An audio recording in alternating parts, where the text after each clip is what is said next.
And as you can see here and behind me, I did do the lawn with the core aerator yesterday. I would say that this area here underneath the trees was quite a bit damper than I expected. You can see down here that the soil's quite damp. I would say just maybe a little bit drier would probably be best. Usually when it sticks together, you know, that's usually probably a little bit too damp. It did rain quite a bit here, but you can see here that, you know, it's quite damp in this. It's like a lower area, right? All the water drains down into this area.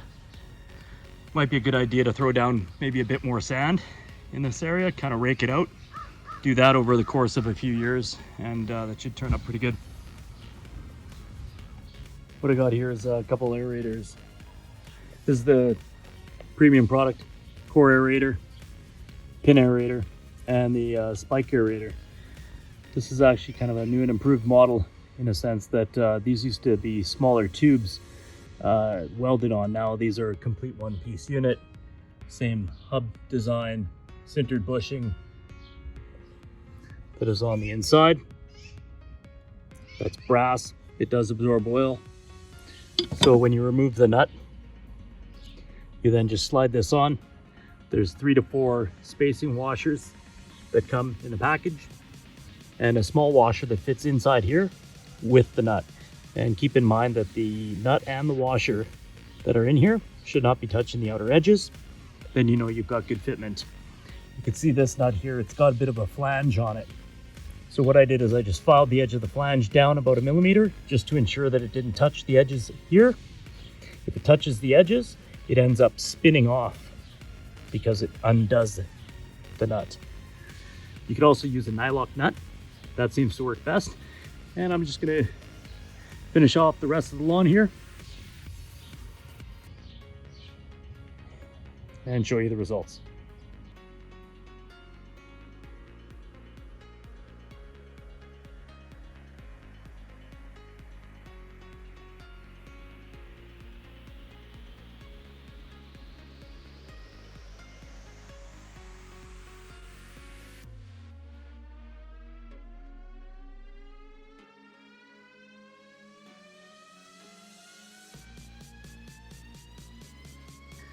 And as you can see here, I got the core aerator on. For the most part, you just have to torque this down to about 20 some foot-pounds. If you don't know how much that is, give yourself about 1 foot and then just lift up and give it a bit of a jiggle, and that should be plenty tight.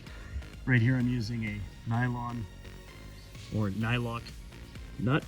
It's got a little piece of plastic on the inside, and that then grabs some of the threads that are left. And I used a few washers here on the back side. You don't necessarily need to use the washers that I supplied. Use whatever you think fits best. Sometimes there's 2, 3, or 4 that you might need in order for it to spin freely and not bind up.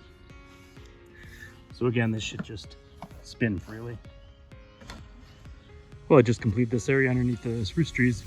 Thought it'd be a lot drier, but you can see in this area it's definitely still pretty damp. You can see here the dirt cores are piling up, and you can see they're a couple inches in size. Holes are fairly deep. I wasn't putting too much pressure on. What you end up doing is when it's a little damp like this, you use a lot more speed, and then as you're pushing, you can push up on the handlebar as you're going, and what that's going to do is force the front end downward.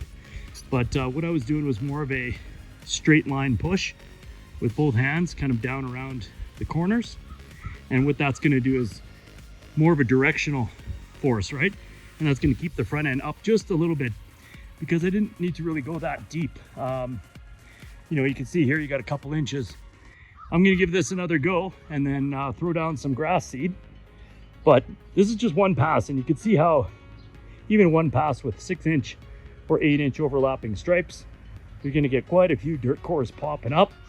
So when I throw down seed, this is going to take up real quick, just like what happened over in that area earlier this season.